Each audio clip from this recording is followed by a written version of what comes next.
Welcome to another edition of Talk City Greensboro, produced by GTN, featuring interviews and events happening around town. It's an easy way to stay in the know while you're on the go. Subscribe to Talk City on iTunes, Pandora, or SoundCloud so you can keep up with what is going on in Greensboro city government and beyond. I'm your host, Rodney Dawson, and a special thank you for taking the time to listen to Talk City Greensboro. I have a special guest today. You know, Greensboro is known, the Gate City. It's a basketball city. That's nothing new. I always used to brag about Greensboro and basketball and whatnot.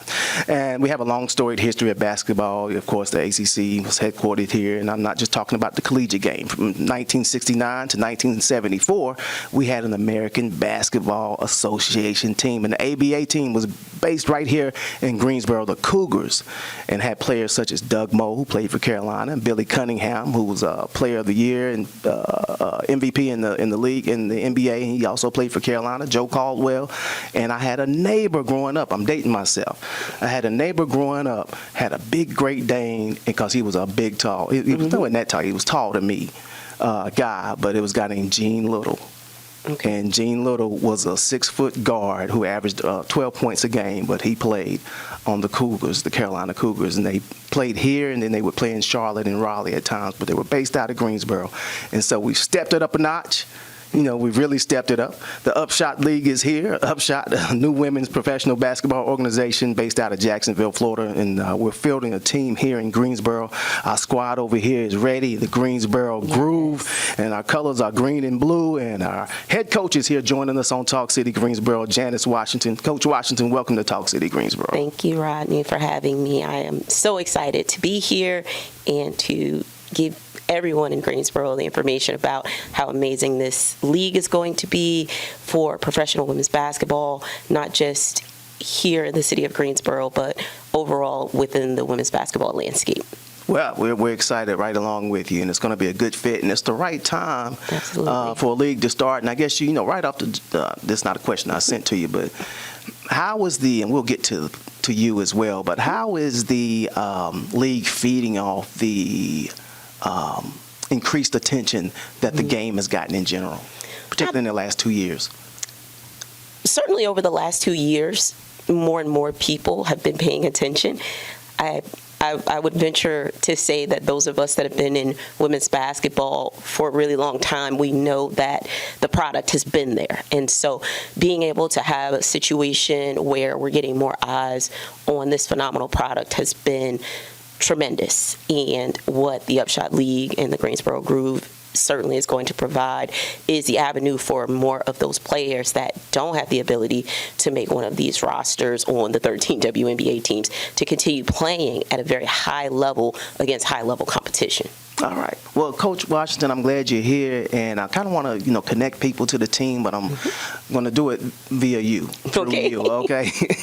Tell our audience briefly about yourself, where you grew up and what school was like, trying to kind of get a feel for how you came to be in this position. Yeah, well, I grew up right outside of New Orleans in a small town called Slidell, Louisiana. Where's the accent?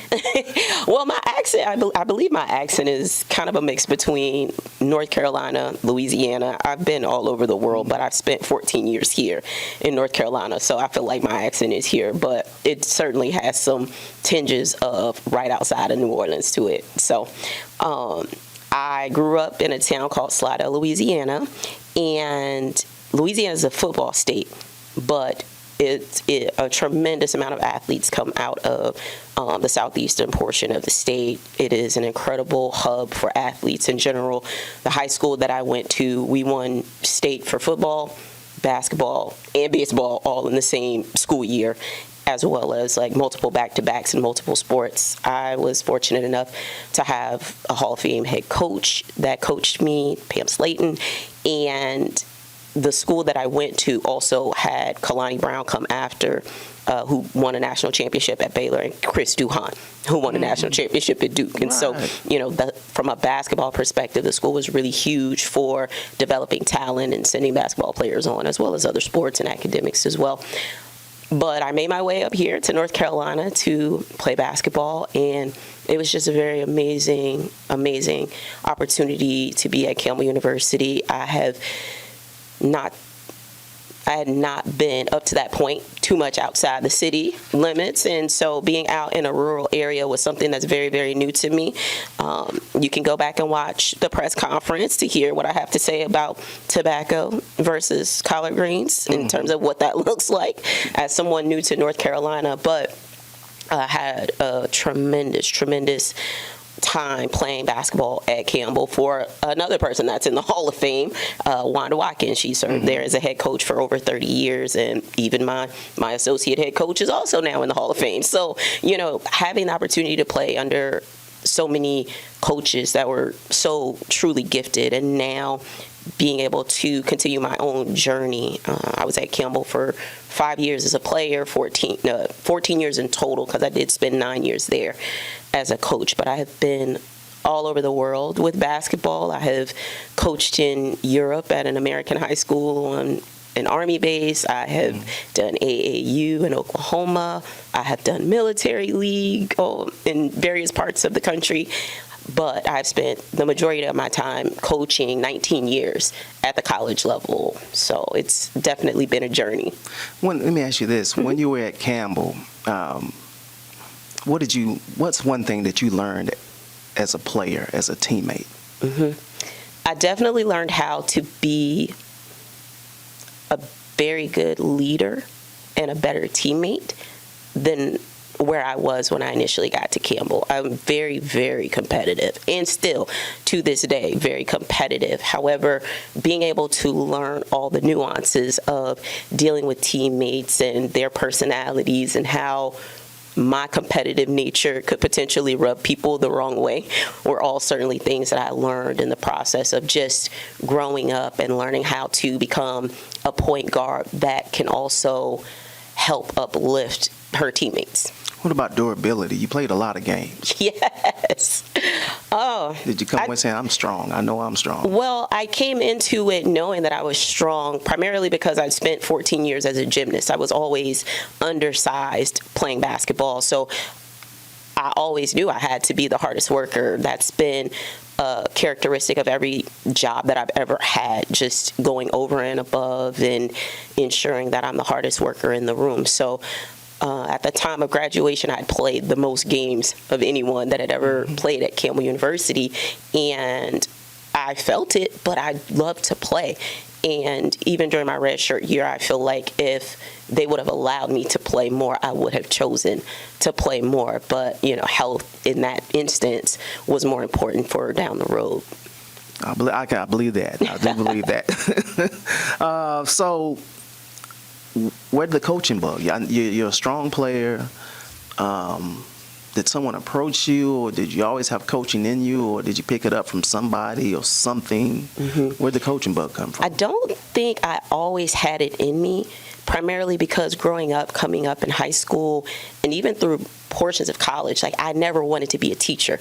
And the only way and the only pathway that I knew to become a coach was to become a physical education teacher. And I didn't want to do that.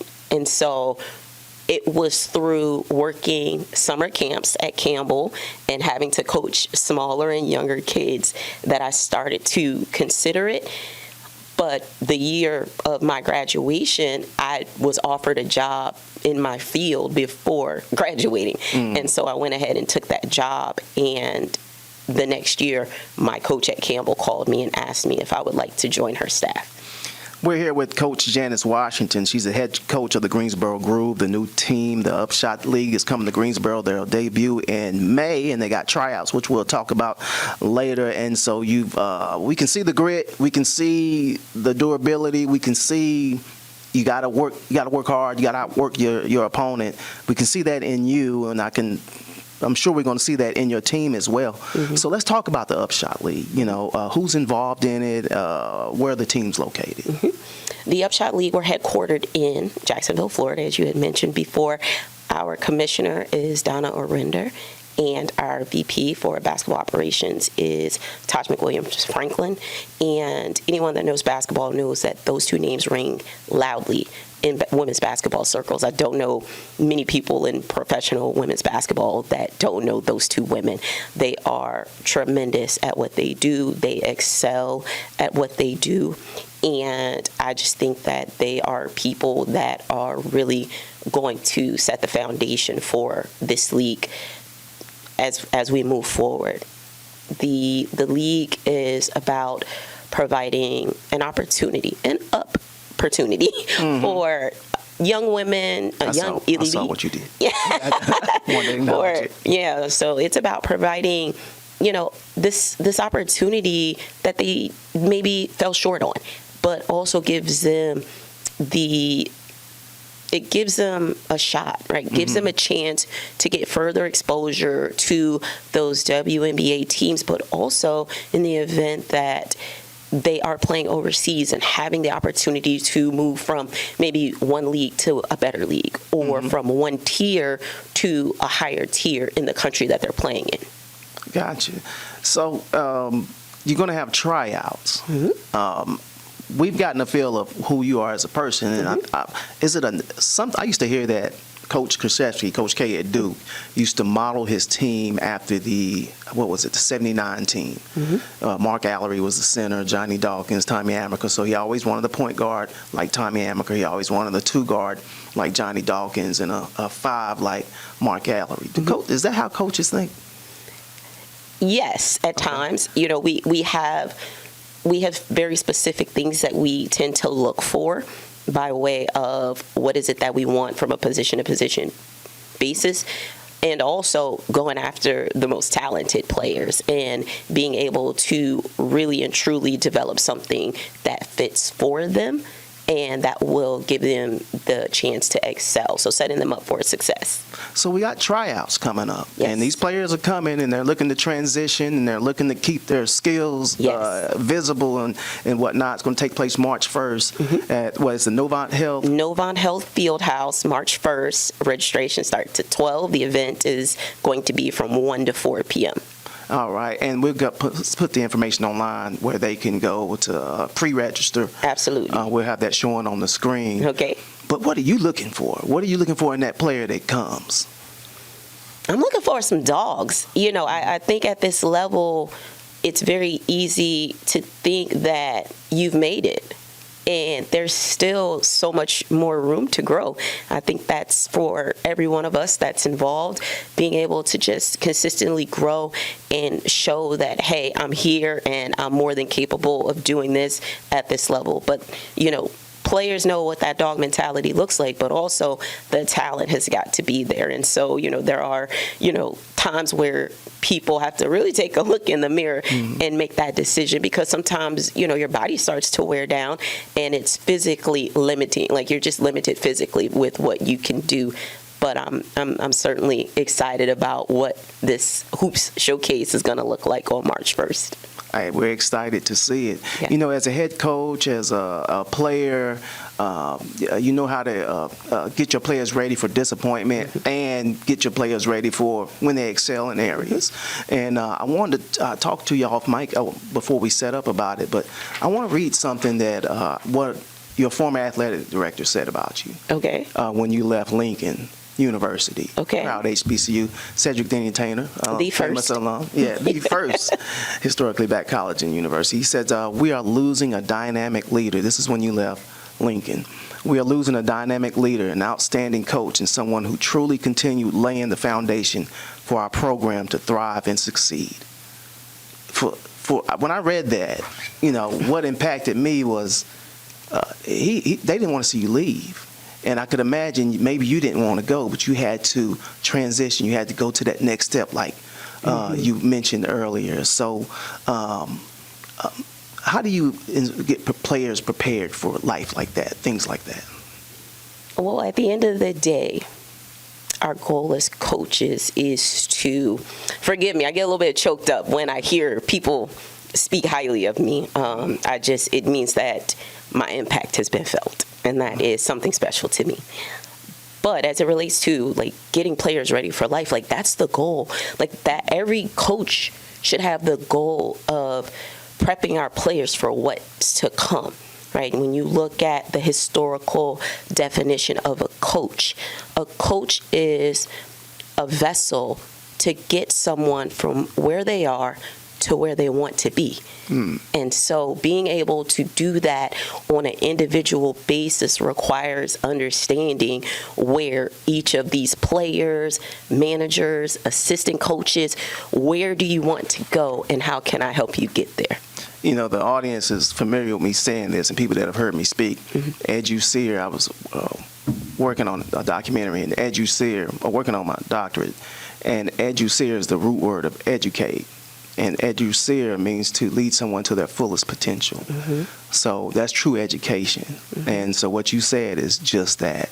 So you're the right person for the job, we can see. And we're going to get the team that can mold the team after you, and they're going to be successful. And I see you got a little swag already coming. I'm reading. I looked at the gear too, guys. You can go online on the website, and we'll flash it on the screen. And you can also go up there and click where it says tickets, and you'll find out where you can get tickets for the opening game that's going to be on May 15th against the Savannah Steel. But smooth as behind the back, smooth as a behind the back dribble, cool as sweet tea on ice, rooted in rhythm and flow. Is that you? That is my boss. Okay. And when the beat drops, the city moves with it. Absolutely. Absolutely. Well, we're looking forward to seeing all of that. We're excited. We're excited about playing here in Greensboro, how much the history of Greensboro and women's sports, women's basketball has been connected, and being able to reconnect women's basketball in the city of Greensboro at such a high caliber again is going to be something special to be a part of. Did you ever play at the Greensboro Coliseum? I have not. Okay. I have not played at the Greensboro Coliseum. Okay. Well, back in the day, it was called the Greensboro Coliseum. Yeah, I believe when we played Wake Forest, we played over there in Winston. Lawrence Joel? Yes. Okay. Yes. All right. Head coach of the Greensboro Groove, Janice Washington, thank you for taking the time to chat on Talk City Greensboro. Remember, you can get all the things by visiting GrooveUpShot.com. That's GrooveUpShot.com. Tickets are on sale now for the season opener, May 15th against the Savannah Steel. Get your tickets. They are going fast. And they got some gear. They got a nice hoodie over there, white hoodie. All right. Crispy. Yeah, it is crisp, you know. Thank you. And thank you for having me. And thank you to all our listeners and viewers for tuning in to Talk City. Stay tuned in weekly by subscribing to Talk City on Greensboro, on iTunes, Pandora, and don't forget you can download Talk City from SoundCloud. That's it for this week. Thank you for tuning in to Talk City. Be sure to watch GTN, your official source for news and information about the city of Greensboro. GTN is available on Spectrum Channel 13, AT&T UVerse Channel 99, and Lumos 31. GTN also streams live on Roku and the city's website at greensboro-nc.gov.